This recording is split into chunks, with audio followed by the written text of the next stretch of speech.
ഒന്നര പതിറ്റാണ്ടാണ് CPM-ൻ്റെ ഉൾപാർട്ടി യുദ്ധം, വിഭാഗീയത ഉണ്ടായിരുന്നത്. ആ സമയത്ത് VS-ഉം പിണറായിയും തമ്മിൽ രണ്ട് ശക്തികളായി പാർട്ടിയിൽ നിൽക്കുന്നു. അവർ വിഭാഗീയതയുടെ അങ്ങേയറ്റം കടന്നു പോകുന്ന ഒരു ഘട്ടമൊക്കെ ഉണ്ടാകുന്നു. ഇന്നിപ്പോൾ VS ശയ്യാവലംബിയാണ്. ആ വിഭാഗീയതയുടെ ഭാഗമായിട്ട് അതിൻ്റെയും കൂടെ മൂലധനമാണ് ഇന്ന് കാണുന്ന പിണറായി വിജയൻ. കാരണം അദ്ദേഹത്തിന് എതിർക്കാൻ ആരുമില്ലാത്ത തരത്തിൽ കരുത്തനായി പാർട്ടിയിലും ഗവൺമെൻറ്റിലും അദ്ദേഹം കരുത്തനായി മാറുന്നു. VS പക്ഷേ ഇപ്പോൾ ഉള്ള പ്രത്യേകത എന്ന് പറഞ്ഞാൽ ഇപ്പം പിണറായിക്കെതിരെ നമ്മൾ കേൾക്കുന്ന വായിക്കുന്ന റിപ്പോർട്ടുകൾ പിണറായിക്കെതിരെ ഇത്രയും നാളുകൾക്ക് ശേഷമാണ്, വർഷങ്ങൾക്ക് ശേഷമാണ് പിണറായിക്കെതിരെ ആളുകൾ പറഞ്ഞു തുടങ്ങിയിരിക്കുന്നത്. ഇതിനെ എങ്ങനെയാണ് താങ്കൾ കാണുന്നത്? അല്ല, ഇത് ഒരു പാർട്ടിയിൽ മേഘാധിപത്യം അധികകാലം നീണ്ടു നിൽക്കില്ല. ഏത് പാർട്ടിയായാലും, കമ്മ്യൂണിസ്റ്റ് പാർട്ടി ആയാലും ഇനി ഏത് പാർട്ടി ആയാലും, BJP ആയാലും. പക്ഷേ കമ്മിറ്റിക്കകത്ത് തെറ്റുകൾ കാണുമ്പോൾ, അല്ലെങ്കിൽ കമ്മിറ്റിക്കകത്ത് ശരിയല്ലാത്ത പ്രവണതകൾ കാണുമ്പോൾ വിമർശിക്കുക എന്നുള്ളത് ഒരു കമ്മ്യൂണിസ്റ്റുകാരൻ്റെ ഉത്തരവാദിത്വമാണ്, പാർട്ടി രീതിയാണ്. പക്ഷേ കുറേ കാലമായി നിങ്ങൾ പറയുന്നത് പോലെ അത്തരത്തിലുള്ള വിമർശനം ഇല്ലാത്തതിൻ്റെ എല്ലാ ബാധയും അല്ലെങ്കിൽ എല്ലാ പുഴുക്കുത്തുകളും ഈ പാർട്ടിക്കകത്ത് ഉണ്ടായിട്ടുണ്ട്. അതിൻ്റെ പരിണിത ഫലമാണ് ഇപ്പോഴത്തെ ഏറ്റവും അവസാനത്തെ റീസെൻ്റായിട്ടുള്ള തോൽവി. ഇപ്പോൾ VS ഒരു കാലഘട്ടത്തിൻ്റെ നേതാവാണ്. VS ഒരു 8.5 പതിറ്റാണ്ടോളം രാഷ്ട്രീയ രംഗത്ത് സജീവമായി നിന്ന ഒരാളാണ് സഖാവ് VS പാർട്ടിയിൽ പ്രവർത്തിക്കുമ്പോൾ 1943 VS പാർട്ടി അംഗത്വത്തിൽ വരുന്നത്. അപ്പോഴൊന്നും കമ്മ്യൂണിസ്റ്റ് പാർട്ടി എന്ന് പറയുന്ന സംഭവം ചിന്തയിലേ ഇല്ല. കോൺഗ്രസ് സോഷ്യലിസ്റ്റ് പാർട്ടി ആയിരുന്നല്ലോ ആ സമയത്ത്. P. കൃഷ്ണപിള്ളയാണ് VS-ന് അംഗത്വം കൊടുക്കുന്നത്. അപ്പോഴൊന്നും ഈ കമ്മ്യൂണിസ്റ്റ് പാർട്ടി സ്വഭാവമുള്ള മനസ്സുള്ള ആളുകൾ ഈ കോൺഗ്രസ് സോഷ്യലിസ്റ്റ് പാർട്ടിയിൽ പ്രവർത്തിക്കുമ്പോഴും ഒരു പഞ്ചായത്ത് ഭരിക്കുമെന്ന് ചിന്തിക്കാൻ പോലും പറ്റാത്തൊരു കാലഘട്ടത്തിലാണ് അത്തരം ആ തുടക്കത്തിലുള്ള ഈ പാർട്ടി ഉണ്ടാക്കിയ നേതാക്കൾ പ്രവർത്തിച്ചത്. അതിനുശേഷമാണ് അവരുടെ ഫലമാണ്, അവരുടെ പ്രവർത്തനത്തിൻ്റെ ഫലമാണ് ഈ പാർട്ടി ഇത്രയും വലിയ പാർട്ടിയായി മാറിയതും കേരളത്തിൽ ഭരിക്കാൻ തുടങ്ങിയതും ദേശീയ പാർട്ടിയൊക്കെ ആയി മാറിയതൊക്കെ ഇവരുടെയൊക്കെ പ്രവർത്തനത്തിൻ്റെ ഫലമാണ്. പക്ഷെ അപ്പോഴും പ്രശ്നങ്ങളുണ്ടായിരുന്ന പാർട്ടിക്കകത്ത്. അത് പ്രത്യയശാസ്ത്രപരമായിരുന്നു. ഈ വിഭാഗീയത എന്ന് പറയുന്നത് നിങ്ങൾ കേവലമായിട്ട് പിണറായി VS തർക്കമല്ല, ആശയപരമായിട്ടുള്ള തർക്കം അതാണ്. അത് കമ്മ്യൂണിസ്റ്റ് പാർട്ടിക്ക് വേണം. ആശയപരമായ തർക്കത്തിലൂടെ മാത്രമേ യഥാർത്ഥ ഒരു കമ്മ്യൂണിസ്റ്റ് പാർട്ടി രൂപീകൃതമാവുകയുള്ളൂ. കാരണം തെറ്റുകൾ ചൂണ്ടിക്കാട്ടുകയും അതിൽ നിന്ന് സ്ഫുടം ചെയ്തെടുത്ത് ഒരു കമ്മ്യൂണിസ്റ്റ് പ്രസ്ഥാനം ഉണ്ടാവുകയും ചെയ്യുക എന്നുള്ളതാണ്, അങ്ങനെയാണ് കമ്മ്യൂണിസ്റ്റ് രീതി. പക്ഷേ ഇപ്പോൾ കാണുന്നത് വ്യക്തിപരമായിട്ടുള്ള ഒരു വിധേയത്വം ഈ പാർട്ടിയിൽ കണ്ടുവരുന്നു എന്നുള്ളത് ഈ പാർട്ടിയുടെ ഒരു ദോഷമായിട്ടാണ് ഞാൻ ഉൾപ്പെടെയുള്ള എളിയ പാർട്ടി അനുഭാവികൾ കരുതുന്നത്. VS-ന്റെ അഭാവം ഈ പാർട്ടിയെ വല്ലാതെ ബാധിച്ചിട്ടുണ്ടെന്ന് തോന്നിയിട്ടുണ്ടോ? അല്ല, VS-ന്റെ അഭാവം മാത്രമല്ല, അത്തരത്തിലുള്ള ആളുകളുടെ തീർച്ചയായിട്ടും VS നിരന്തരമായി തെറ്റുകൾക്കെതിരെ, അനീതിക്കെതിരെ പോരാടുന്ന ഒരു വ്യക്തി എന്ന നിലയ്ക്ക് കേരളത്തിൻ്റെ ഏറ്റവും വലിയ സൈൻ ബോർഡ് എന്ന് പറയുന്നത് VS തന്നെയാണ്, തർക്കമൊന്നുമില്ല. പക്ഷേ VS-ന്റെ ഒരു സൈലൻസ് കേരളത്തെ നന്നായി ബാധിച്ചിട്ടുണ്ട്, അതിൽ തർക്കമൊന്നുമില്ല. ഈ നമുക്ക് ഇപ്പം നോക്കുമ്പോൾ അന്ന് പോളിറ്റ് ബ്യൂറോ ത്രിപുര, ബംഗാളിലൊക്കെ തുടർച്ചയായി ഭരണം ഉണ്ടായിരുന്ന ഒരു കാലം ഉണ്ടായിരുന്നു. അപ്പോൾ പിന്നീട് ത്രിപുരയിലും തുടർച്ചയായി ഭരിക്കുന്നു. കേരളത്തിൽ അങ്ങനെയല്ല, ഒന്നിടവിട്ട് വന്നുകൊണ്ടിരിക്കുകയായിരുന്നു. അപ്പോൾ അന്ന് പോളിറ്റ് ബ്യൂറോ ശക്തമായിരുന്നു. പോളിറ്റ് ബ്യൂറോ പാർട്ടി ജനറൽ സെക്രട്ടറിയും പോളിറ്റ് ബ്യൂറോ അംഗങ്ങളും ഒക്കെ ശക്തമായി ഇടപെടുന്ന ഒരു കാലം ഉണ്ടായിരുന്നു. കഴിഞ്ഞ കുറേ നാളുകളായി അങ്ങനെ കേരളത്തിൽ പോളിറ്റ് ബ്യൂറോയുടെ ഇടപെടൽ ഉണ്ടായിട്ടില്ല എന്നുള്ളൊരു തോന്നൽ. അല്ല, അങ്ങനെ ഇടപെടേണ്ട സമയത്ത് ഇടപെടാറുണ്ട്. പക്ഷേ മാധ്യമങ്ങൾ പറയുന്ന പോലെ പോളിറ്റ് ബ്യൂറോ അങ്ങനെ ശക്തി ക്ഷയിച്ചിട്ടൊന്നുമില്ല. അത് നിങ്ങൾ കരുതുന്ന പോലെ അങ്ങനെയല്ല. പക്ഷേ പാർട്ടിക്കൊരു ക്ഷയം ഉണ്ടായിട്ടുണ്ട്, ശക്തിക്ഷയം ഉണ്ടായിട്ടുണ്ട്. കാരണം ബംഗാളിൽ 35 വർഷം ഭരിച്ചു. ആ ഭരിച്ചതിൻ്റെ ഭാഗമായിട്ടുള്ള എല്ലാ പ്രശ്നങ്ങളും ആ പാർട്ടിയെ ബാധിച്ചു. പാർട്ടിക്ക് ഇപ്പോൾ തിരിച്ചു വരാൻ പറ്റാത്ത രൂപത്തിൽ ഇപ്പോൾ ഈ കഴിഞ്ഞ തെരഞ്ഞെടുപ്പിലും ഒരു സീറ്റ് പോലും കിട്ടിയില്ല, അസംബ്ലി തെരഞ്ഞെടുപ്പിൽ ഒരു സീറ്റ് പോലും കിട്ടിയില്ല. ത്രിപുരയിലും അതാണ് സ്ഥിതി. അതിനെ എങ്ങനെ റെക്ടിഫൈ ചെയ്ത് പാർട്ടിയെ മുന്നോട്ട് കൊണ്ടുവരണം എന്നത് പാർട്ടി പോളിറ്റ് ബ്യൂറോയും കേന്ദ്ര കമ്മിറ്റിയും ചിന്തിക്കേണ്ട കാലം അതിക്രമിച്ചു കഴിഞ്ഞു. ഇപ്പോഴും തിരിച്ചു വരാൻ കഴിഞ്ഞിട്ടില്ല. ആ ഒരു അവസ്ഥ അല്ലെങ്കിൽ ആ ഒരു മുന്നിലുള്ള അനുഭവം കേരളത്തിൽ ബാധിക്കാതിരിക്കാൻ അടിയന്തരമായിട്ട് കേന്ദ്ര കമ്മിറ്റി ഇടപെടും. അതിൽ തർക്കമൊന്നുമില്ല. കാരണം നമ്മളൊരു തെറ്റ് കണ്ടിട്ടാണല്ലോ പിന്നെ തിരുത്താൻ ശ്രമിക്കുക. തെറ്റ് ചെയ്യുന്നതിന് മുമ്പ് തെറ്റാന്ന് ആർക്കും അറിയില്ലല്ലോ. അതാണല്ലോ മനുഷ്യരുടെ രീതി. അപ്പോൾ തെറ്റ് പറ്റാത്ത മനുഷ്യരില്ല. ഏതായാലും PB അംഗമായാലും തെറ്റുപറ്റും, പാർട്ടി മെമ്പറായാലും തെറ്റുപറ്റും. അപ്പോൾ തിരുത്താൻ ആര് തയ്യാറാവുന്നു അവിടെ തുടങ്ങും ഒരു കമ്മ്യൂണിസ്റ്റുകാരൻ്റെ യഥാർത്ഥത്തിലുള്ള കടമ. അല്ല, ഇതിനകത്ത് ഇപ്പോൾ ഈ പിണറായി വിജയനെ പേടിച്ച്, അല്ലെങ്കിൽ അദ്ദേഹമാണല്ലോ ഇപ്പോൾ ഒരേ ഒരു മുഖ്യമന്ത്രി കേരളത്തിലെ, അദ്ദേഹം കരുത്തനുമാണ്. നമ്മളെന്തൊക്കെ പറഞ്ഞാലും കരുത്തനായ ഭരണാധികാരിയാണ്. കരുത്തനായ പാർട്ടി സെക്രട്ടറി ആയിട്ടിരിക്കുമ്പോൾ ഏറ്റവും കരുത്തനായ പാർട്ടി സെക്രട്ടറി ആയിരുന്നു. ഈ പാർട്ടിയെ ഈ രൂപത്തിൽ നിലനിർത്തുന്നതിൽ അദ്ദേഹം വഹിച്ച വലിയൊരു പങ്കുണ്ട്. പ്രത്യേകിച്ച് TP ചന്ദ്രശേഖരൻ്റെ വധത്തിന് ശേഷമൊക്കെ അദ്ദേഹമാണ് യഥാർത്ഥത്തിൽ പാർട്ടിയെ നിലനിർത്തിയത്. അപ്പോൾ ആ പിണറായി വിജയനെ, കാരണം ബംഗാളിൽ ക്ഷയിക്കുന്നു, ത്രിപുരയിൽ ക്ഷയിക്കുന്നു, പിന്നീടുള്ളത് കേരളത്തിലാണ്. സ്വാഭാവികമായിട്ടും പിണറായി വിജയൻ എന്നുള്ള നേതാവ് പറയുന്നത് കേൾക്കേണ്ടി വരുന്ന ഒരവസ്ഥ ഈ പോളിറ്റ് ബ്യൂറോ അംഗങ്ങൾക്ക് ഉണ്ടായിട്ടുണ്ടോ? അല്ല, അങ്ങനെ ഉണ്ടാവാൻ സാധ്യതയില്ല. കാരണം ഒരു കൂട്ടായ നേതൃത്വമാണ് CPM ഉള്ളത്. പോളിറ്റ് ബ്യൂറോയിൽ 18 അംഗങ്ങളുണ്ട്, അതിന് താഴെ കേന്ദ്ര കമ്മിറ്റിയിൽ 19 അംഗങ്ങളുണ്ട്. ഒരു ഡിസ്കഷൻ, നിങ്ങൾക്കറിയാം 2 മാസത്തിലൊരിക്കൽ കൃത്യമായി കമ്മിറ്റി കൂടുന്ന ഒരു പാർട്ടി CPIM മാത്രമാണ്. അതുപോലെ തന്നെ കൃത്യമായി സമ്മേളനങ്ങൾ ടൈം ഷെഡ്യൂളായി നടത്തുന്ന ഒരു പാർട്ടി ലോകത്ത് തന്നെ കമ്മ്യൂണിസ്റ്റ് പാർട്ടി മാത്രമേ ഉണ്ടാവുള്ളൂ. ഇന്ത്യയിലെ കമ്മ്യൂണിസ്റ്റ് പാർട്ടി അതിന് മാതൃകയും കൂടിയാണ്. അപ്പോൾ അതുകൊണ്ട് ചർച്ചകൾ നടക്കും. പക്ഷേ അത് പിന്നെ ഈ ഫലപ്രാപ്തിയിൽ എത്തണമെങ്കിൽ ശക്തമായ ലീഡർഷിപ്പിൻ്റെ ഭാഗത്തുനിന്ന് ഇടപെടൽ ആവശ്യമാണ്. അതാണ് എനിക്ക് തോന്നുന്നത്. ഈ തിരുത്തലുകൾ നമ്മൾ കുറേ കാലം കൊണ്ട് ഓരോ തിരഞ്ഞെടുപ്പിലും അല്ലെങ്കിൽ പാർട്ടി അംഗങ്ങൾ ഇങ്ങനെ ആയിരിക്കണം, പാർട്ടി പ്രവർത്തകർ ഇങ്ങനെ ആയിരിക്കണം, ജനങ്ങളോട് ഇങ്ങനെ ആയിരിക്കണം ഇടപെടേണ്ടതെന്നുള്ള നിരന്തരം ഒരേ സാധനം തന്നെയല്ലേ ആവർത്തിച്ച് വരുന്നത്? വർഷങ്ങളായി, എനിക്ക് തോന്നുന്നു കുറേ വർഷങ്ങളായി ഈ പറയുന്ന നമ്മളെടുത്ത് നോക്കിക്കഴിഞ്ഞാൽ ഒരേ സാധനം തന്നെയാണ്. നിങ്ങൾ വിനയമുള്ളവരായിരിക്കണം, അഹങ്കാരികളാകരുത്, നിഷേധിയാകരുത്, സമ്പത്തിന് പിന്നാലെ പോകരുത് എന്നൊക്കെ പറയുന്നത് എത്രയോ വർഷമായി നമ്മൾ കേൾക്കാൻ തുടങ്ങി. അപ്പോൾ അതെന്തുകൊണ്ടാണ് ആ തിരുത്തൽ പ്രക്രിയ പൂർണ്ണമാകാതെ പോകുന്നത് പലപ്പോഴും? അത് ഈ രേഖ അവതരിപ്പിക്കുമ്പോൾ നടത്തുന്ന ചർച്ചയിൽ കഴിഞ്ഞ് ഫലപ്രാപ്തിയിലെത്താൻ സഖാക്കൾ ശ്രമിക്കുന്നില്ല എന്നുള്ളതിൻ്റെ ഫലമാണ് ഇപ്പോൾ നിങ്ങൾ പറഞ്ഞ കാര്യം. കഴിഞ്ഞ 96 ആദ്യമായിട്ട് PBയിൽ ഒരു റെക്ടിഫിക്കേഷൻ ക്യാമ്പയിൻ ചർച്ച ചെയ്യുന്നത്. 96 PB യോഗത്തിലാണ്. താഴേക്കത് പിന്നെ സർക്കുലേറ്റ് ചെയ്യുകയും താഴെ കൂലങ്കഷമായ ചർച്ച ബ്രാഞ്ച് വരെ നടത്തുകയും ചെയ്തു. പക്ഷെ ഒരു പരിധിവരെ സഖാക്കൾ തങ്ങളുടെ തെറ്റ് മനസ്സിലാക്കുകയും തിരുത്താൻ ശ്രമിക്കുകയും ചെയ്തു.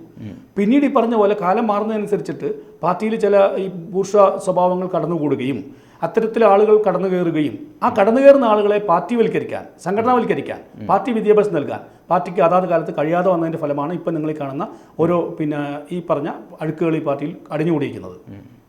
ഈ പാർട്ടിയുടെ നിലനിൽപ്പ് എന്ന് പറയുന്നത് ഇപ്പോൾ കേരളം മാത്രം ആശ്രയിച്ച് നിൽക്കുന്നു എന്നുള്ളൊരവസ്ഥയിലേക്ക് വന്നിരിക്കുന്നു. പാർട്ടിക്ക് ഇന്ത്യയിൽ എന്താണ് പ്രസക്തി? അല്ല, അത് ഇപ്പോൾ നമുക്കറിയാം, ഒരു ഇന്ത്യയുടെ സ്വഭാവത്തിനനുസരിച്ചുള്ള കമ്മ്യൂണിസ്റ്റ് പാർട്ടി രൂപീകരിക്കുകയും പ്രവർത്തിക്കുകയും ചെയ്യണമെന്നാണ് അന്ന് രൂപീകരിച്ച ആളുകൾ തന്നെ പറഞ്ഞത്. പക്ഷേ അതിൽ ഒരുപാട് ഘടനാപരമായ മാറ്റങ്ങൾ രാജ്യത്ത് സംഭവിച്ചിട്ടുണ്ട്.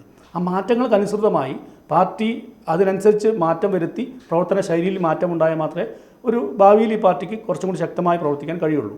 കാരണം 96 ഏറ്റവും വലിയ ശക്തമായിട്ടുള്ളൊരു കമ്മ്യൂണിസ്റ്റ് പാർട്ടിയും CPI ഒക്കെ ഉണ്ടായിരുന്ന കാലമാണ്. അതിനുശേഷം ഇപ്പോൾ 4 സീറ്റാണ് പിന്നെ പാർലമെൻറ്റിലുള്ളത്. അത് മനസ്സിലാക്കിക്കൊണ്ട് പിന്നെ എവിടെയൊക്കെ അപജയം സംഭവിച്ചു അവിടെ ഇറങ്ങി പ്രവർത്തിക്കാൻ തയ്യാറാവുന്ന സഹാക്കളെ കണ്ടെത്തി അവിടെ പിന്നെ കേന്ദ്രീകരിക്കാൻ പാർട്ടി തയ്യാറായി മാത്രമേ ഇനിയുള്ള ഭാവി പാർട്ടിക്ക് ഉണ്ടാവുകയുള്ളൂ. അതായത് ഈ പറയുന്നത് ജനങ്ങളിൽ നിന്ന് അകന്നുപോയി എന്നുള്ളത് സ്ഥിരം നമ്മൾ കേൾക്കുന്ന ഒന്നാണ്. ജനങ്ങളിൽ നിന്ന് അകന്നു പോകുന്നു. പിന്നെ MV ഗോവിന്ദൻ മാഷ് പറഞ്ഞൊരു കാര്യമുണ്ട്, അത് ഈ പാർട്ടിയിലേക്ക് വരുന്നത് തന്നെ സമ്പന്നരാകാൻ വേണ്ടിയിട്ടാണ്. പാർട്ടിയിൽ വരുന്നു, കുറച്ച് നാൾ കഴിയുമ്പോൾ ഇയാൾ അതിസമ്പന്നനായി മാറുന്നു. അങ്ങനെ ഒരു പ്രസ്താവന അദ്ദേഹം നടത്തി. അല്ല, അത് പിന്നെ സത്യമാണത്. സത്യമായതുകൊണ്ടാണല്ലോ സംസ്ഥാന സെക്രട്ടറി ഇമ്മച്ചുവറായിട്ട് പ്രസ്താവന നടത്തുന്ന ആളല്ല MV ഗോവിന്ദൻ മാഷ്. അപ്പം മാഷ് പറഞ്ഞത് സത്യമായിരിക്കും. കാരണം എന്താ വെച്ചാൽ ഈ ധനം എന്നുള്ളതൊരു വല്ലാത്തൊരു പിന്നെ അവസ്ഥയാണ്. ഇപ്പം ധനമുണ്ടെങ്കിലേ ആളുകളുടെ മുമ്പിൽ വിലയുള്ളൂ, വലിയ കാറുണ്ടെങ്കിലേ ആളുകളുടെ മുമ്പിൽ വിലയുള്ളൂ, പൈസ ഉള്ളവന് മാത്രമേ വിലയുള്ളൂ എന്നൊരു ബൂർഷ സമൂഹം രൂപപ്പെട്ട് കഴിഞ്ഞു കേരളത്തിൽ. ആകെ ലോകത്താകെയുള്ള മാറ്റത്തിൻ്റെ ഭാഗമായി കേരളത്തിൽ മാറിക്കഴിഞ്ഞു. അപ്പം അത് പുതിയ യുവാക്കളുടെ ഇടയിൽ എങ്ങനെ പൈസ ഉണ്ടാക്കാം, 16 വയസ്സ് കഴിഞ്ഞാൽ, 10ാം ക്ലാസ് കഴിഞ്ഞാൽ, +2 കഴിഞ്ഞാൽ എങ്ങനെ പെട്ടെന്ന് പൈസ ഉണ്ടാക്കാം, എങ്ങനെ ബൈക്ക് വാങ്ങാം, എങ്ങനെ കാറ് വാങ്ങാം എന്ന ചിന്തയിലേക്ക് മാറിക്കഴിഞ്ഞു. അതിന് എളുപ്പവഴി എന്താണോ അത് കണ്ടെത്തുക. അപ്പം അങ്ങനെയുള്ള പുഴുക്കുത്തുകളായിട്ടുള്ള ആളുകൾ, അങ്ങനെയുള്ള ഈ പറഞ്ഞ അഴുക്കുകളെല്ലാം കൂടി ഏറ്റവും വലിയ പാർട്ടിയായിട്ടുള്ള, ഏറ്റവും വലിയ സംഘടനയായിട്ടുള്ള DYFIയിലും SFIയിലും പാർട്ടിയിലും കടന്നുകൂടാൻ ശ്രമിച്ചുകൊണ്ടിരിക്കുകയാണ്. അവരൊക്കെ വരുമ്പോൾ അവരെ തിരുത്താനും അവർക്ക് വേണ്ട പാർട്ടി വിദ്യാഭ്യാസം കൊടുക്കാനും പാർട്ടി ലീഡർഷിപ്പാണ് തയ്യാറാവേണ്ടത്. നമ്മൾ കേവലം പ്രസ്താവന കൊണ്ട് ഈ പാർട്ടി മാറില്ല, കേവലം രേഖ കൊണ്ട് ഈ പാർട്ടി മാറില്ല. ഇത് താഴെ ഫീൽഡിൽ ഇതെങ്ങനെ പ്രവർത്തിപ്പിക്കാൻ പറ്റുമോ, അല്ലെങ്കിൽ ഫീൽഡിൽ എങ്ങനെ ഇത് പ്രാവർത്തികമാക്കാൻ പറ്റുമോ എന്നതിൽ ആശ്രയിച്ചിരിക്കും ഭാവിയിലെ പാർട്ടിയുടെ വളർച്ച. ഈ പാർട്ടി വിദ്യാഭ്യാസത്തെക്കുറിച്ച് പറയുമ്പോൾ നമ്മൾ പണ്ട് വലിയ നേതൃത്വം ഉണ്ടായിരുന്നു. EMS മുതൽ P. ഗോവിന്ദപിള്ള അങ്ങനെ തുടങ്ങി നമുക്ക് ഒരുപാട് പേര് പറയാനുണ്ട്. പാർട്ടി ക്ലാസ്സുകൾ എടുക്കുന്ന, അല്ലെങ്കിൽ സൈദ്ധാന്തികമായി ഒരു പ്രശ്നം വരുമ്പോൾ ആ സൈദ്ധാന്തികമായി അതിനെ നേരിടാൻ കെൽപ്പുള്ള ആളുകളുണ്ടായിരുന്നു. ഇന്ന് അങ്ങനെ പറയാൻ ആരാണുള്ളത്? അല്ല, അതൊരു പ്രശ്നമാണ്. പാർട്ടിയിലൊരു പ്രതിസന്ധിയാണ്. ദൈക്ഷണിക നേതൃത്വം, സൈദ്ധാന്തിക നേതൃത്വം പാർട്ടിക്കില്ല. അതൊരു പ്രശ്നമാണ്. ഇപ്പോൾ പിന്നെ EMS തുടങ്ങി P. ഗോവിന്ദപിള്ള നിങ്ങൾ പറഞ്ഞ പോലെ ഒരുപാട് ആളുകൾ പാർട്ടിയെ നയിക്കാനുണ്ടായിരുന്നു, ദൈക്ഷണികമായി നയിക്കാനുണ്ടായിരുന്നു. ഇപ്പോൾ സമരങ്ങളിൽ അടികൊള്ളലും പോരാട്ടങ്ങളിൽ പങ്കെടുത്ത് രക്തസാക്ഷ്യം വരിക്കൽ മാത്രമല്ല ഈ ഒരു പാർട്ടി പ്രവർത്തനം. ദൈക്ഷണികമായി നേതൃത്വം കൊടുക്കലും ഒരു വലിയ പ്രവർത്തനം തന്നെയാണ്. അത് രണ്ടും പാരലായിട്ടുണ്ടായിരുന്നു ഈ പാർട്ടിക്ക്. പക്ഷെ ഈ ദൈക്ഷണിക നേതൃത്വത്തിൻ്റെ ഒരു അഭാവം ഈ പാർട്ടിയെ വല്ലാതെ ബാധിച്ചിട്ടുണ്ട് ഈ കാലത്ത്. അത് അനിവാര്യവുമാണ്. ആ ദൈക്ഷണിക നേതൃത്വത്തിൻ്റെ പിന്നെ അനിവാര്യത കാലം ആവശ്യപ്പെടുന്നു ഈ പാർട്ടിക്ക്. അതില്ലാത്തതിൻ്റെ ഒരു വലിയ, തീർച്ചയായിട്ടും അതിൻ്റെ ഇല്ലാത്തതിൻ്റെ ഒരു അഭാവം നമ്മൾ തന്നെ മനസ്സിലാക്കുന്നുണ്ടല്ലോ.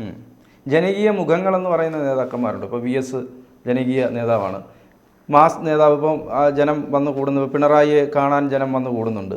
ഇത് കഴിയുമ്പോൾ ഇതിനപ്പുറം ഒരു നേതാവ് അല്ലെങ്കിൽ നേതൃത്വം ഇല്ലാതെ പോകുന്നു എന്നുള്ളൊരു പോരായ്മ പാർട്ടി പണ്ടങ്ങനെയല്ല. അടുത്ത ലീഡർഷിപ്പിനെ എങ്ങനെയായാലും പാർട്ടി ഉയർത്തിക്കൊണ്ടുവരുമായിരുന്നു. അല്ല, അതിന് ലീഡർഷിപ്പിന് അഭാവം പാർട്ടിക്കില്ല. പക്ഷെ ജനങ്ങളിലേക്ക് ഇറങ്ങിച്ചെന്ന് ജനവിശ്വാസം നേടുക, ഇഷ്ടം ആർജിക്കാൻ പറ്റുന്ന പ്രവർത്തനം നടത്തിയാലേ ജനങ്ങൾക്ക് വിശ്വാസം ഉണ്ടാവുള്ളൂ. ഇപ്പോൾ EMS ആയാലും അല്ലെങ്കിൽ AKG ആയാലും VS ആയാലും പിണറായി വിജയൻ ആയാലും ജനങ്ങളിൽ ഇറങ്ങി ചെന്ന് അവരുടെ ഇടയിൽ പ്രവർത്തിച്ച് അവരുടെ വിശ്വാസം നേടിയിട്ടാണ് വിശ്വാസം നേടുന്ന ജനനായകരായി മാറിയിട്ടുള്ളത്. അത് ഇനിയുള്ള പ്രവർത്തകർക്കും നേതാക്കൾക്കും മാറാൻ വലിയ പ്രയാസമൊന്നുമില്ല. പക്ഷെ ജനങ്ങളിലേക്ക് ഇറങ്ങി ചെല്ലണം, അവരുടെ വിശ്വാസം നേടണം. അത് ചെറിയ കാര്യമല്ല, പണ്ടത്തെ കാലമല്ല. പണ്ട് കയ്യിൽ പത്രം മാത്രമേ ഉണ്ടായിരുന്നുള്ളൂ, 1-2 പത്രം മാത്രമേ ഉണ്ടായിരുന്നുള്ളൂ. ഇപ്പോൾ മാധ്യമങ്ങളാകെ വലിയൊരു സംഭവമായി മാറിക്കഴിഞ്ഞു. ഫോർത്ത് എസ്റ്റേറ്റ് എന്ന് പറയുന്നത് ഏറ്റവും പ്രബല ശക്തിയായി മാറിക്കഴിഞ്ഞു. സോഷ്യൽ മീഡിയ, അതുപോലെ തന്നെ ദൃശ്യമാധ്യമം, അതുപോലെ പ്രിന്റഡ് മാധ്യമം, ഇതിൻ്റെയൊക്കെ ഇടയിൽ ഒരു സംഘടനാ പ്രവർത്തനം നടത്തുക എന്ന് പറഞ്ഞാൽ വിശ്വാസം ആർജിക്കണമെങ്കിൽ നല്ല പ്രയാസമാണ്. അത് പണ്ടത്തെ പോലെ ഗിമ്മി കാണിച്ച് നേതാവാൻ പറ്റില്ല.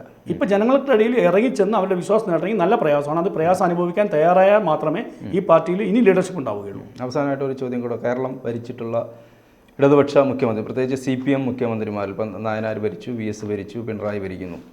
ഇത്രയധികം ആരോപണങ്ങൾ, അത് തെളിയിക്കപ്പെട്ടിട്ടുണ്ടോ ഇല്ലയോ എന്നുള്ളത് മറ്റൊരു കാര്യം. പക്ഷേ നിരന്തരം ആരോപണങ്ങളിൽ പെടുന്ന ഒരു മുഖ്യമന്ത്രി, അദ്ദേഹത്തിൻ്റെ കുടുംബം പോലും ആരോപണങ്ങളിൽ പെടുന്നു. അങ്ങനെ ഒരു സാഹചര്യം എങ്ങനെയാണ് ഉണ്ടാകുന്നത്? അത് എന്തുകൊണ്ട് പാർട്ടിക്ക് അത് കൈകാര്യം ചെയ്യാനുള്ള കെൽപ്പില്ലായ്മയുണ്ടോ? അല്ല, പാർട്ടി കെൽപ്പില്ലായ്മയില്ല. പക്ഷേ ആരോപണങ്ങൾ പണ്ടും ഉണ്ടായിട്ടുണ്ട്. EK നായനാർക്കെതിരെ ആരോപണം ഉണ്ടായിട്ടുണ്ട്, VSൻ്റെ കുടുംബത്തിനെതിരെ, മകനെതിരെ ആരോപണം ഉണ്ടായിട്ടുണ്ട്. EK നായനാറിൻ്റെ ഭാര്യ ഒരു കാർ ഉപയോഗിച്ചതിനെ സംബന്ധിച്ച് ആരോപണം ഉണ്ടായിട്ടുണ്ട്, അമ്പലത്തിൽ പോകുന്നതിനെ സംബന്ധിച്ച്. പക്ഷേ മാധ്യമങ്ങൾ എപ്പോഴും CPMൻ്റെയും ഇടതുപക്ഷത്തിൻ്റെയും പിറകിലാണ്. കാരണം അവരിൽ എന്തെങ്കിലും കുറ്റം കാണാൻ കാത്തിരിക്കുകയാണ്. മാത്രമല്ല, അത് കാത്തിരിക്കാൻ കാരണമുണ്ട്. ഒരു മൂല്യാധിഷ്ഠിത രാഷ്ട്രീയം നയിക്കുന്ന ആളുകൾ അല്ലെങ്കിൽ പ്രവർത്തിക്കുന്ന ആളുകൾ തെറ്റുപറ്റാൻ പാടില്ല എന്ന് മാധ്യമങ്ങൾക്കും ശ്രദ്ധയുണ്ട്. മാധ്യമങ്ങൾ വെറുതെ ഒരു കുറ്റം പറയല്ലല്ലോ.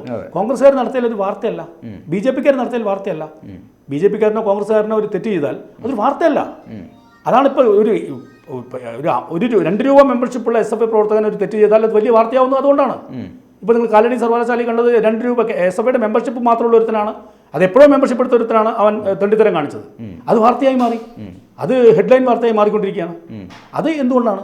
ഈ പാർട്ടിയിലും ഈ വർഗവിഭജന സംഘടനയിലും പ്രവർത്തിക്കുന്ന ആളുകൾ ഉത്തമരായിരിക്കണം, മൂല്യാധിഷ്ഠിത ഉള്ളവരായിരിക്കണം, നന്മയുള്ളവരായിരിക്കണം, അഴിമതിക്കെതിരെ നിൽക്കുന്നവരായിരിക്കണം, അനീതിക്കെതിരെ നിൽക്കുന്നവരായിരിക്കണം എന്നൊരു പൊതു ചട്ടം ഈ ഇന്ത്യയിലുണ്ട്, കമ്മ്യൂണിസ്റ്റ് പാർട്ടിയെക്കുറിച്ചും ഇടതുപക്ഷത്തെക്കുറിച്ചും. അതുകൊണ്ടാണ് ഈ വാർത്തകൾ വരുന്നത്. അത് അങ്ങനെ ആയി തീരും എന്ന് നമുക്ക് പ്രതീക്ഷിക്കാം. തീർച്ചയായിട്ടും കമ്മ്യൂണിസ്റ്റ് പാർട്ടിക്ക് ഭാവിയില്ലാന്ന് ഞാൻ വിശ്വസിക്കുന്നില്ല. നല്ലൊരു ഭാവിയുണ്ട്. ഈ പറഞ്ഞ പോലെ പാർട്ടി ജനങ്ങൾക്കിടയിൽ ഇറങ്ങിച്ചെന്ന് ജനവിശ്വാസം ആർജിച്ചാൽ ഇനിയും പാർട്ടിക്ക് ഒരു സംശയം വേണ്ട, പാർട്ടി തിരിച്ചു വരിക തന്നെ ചെയ്യും. ഈ പിണറായി വിജയന് ശേഷം പിന്നെ ആരായിരിക്കും നേതൃത്വത്തിലേക്ക്? അല്ല, അത് പാർട്ടിയിൽ തീരുമാനിക്കും, കൂട്ടായ നേതൃത്വം തീരുമാനിക്കും. അങ്ങനെ പാർട്ടി സംസ്ഥാന സെക്രട്ടേറിയറ്റിൽ നിരവധി നേതാക്കളുണ്ട്, കമ്മിറ്റിയിലുണ്ട്. പാർട്ടിയാണ് തീരുമാനിക്കുന്നത്, അല്ലാതെ ഒരു നേതാവിനെ ഉയർത്തിക്കൊണ്ടുവരുന്ന പാർട്ടിയൊന്നും ഈ കമ്മ്യൂണിസ്റ്റ് രീതിയല്ല. കൂടുതൽ വാർത്തകളും വിശേഷങ്ങളും നിങ്ങളിലേക്ക് എത്താൻ ABC മലയാളം സബ്സ്ക്രൈബ് ചെയ്യുക, ബെൽ ബട്ടണും അമർത്തുക.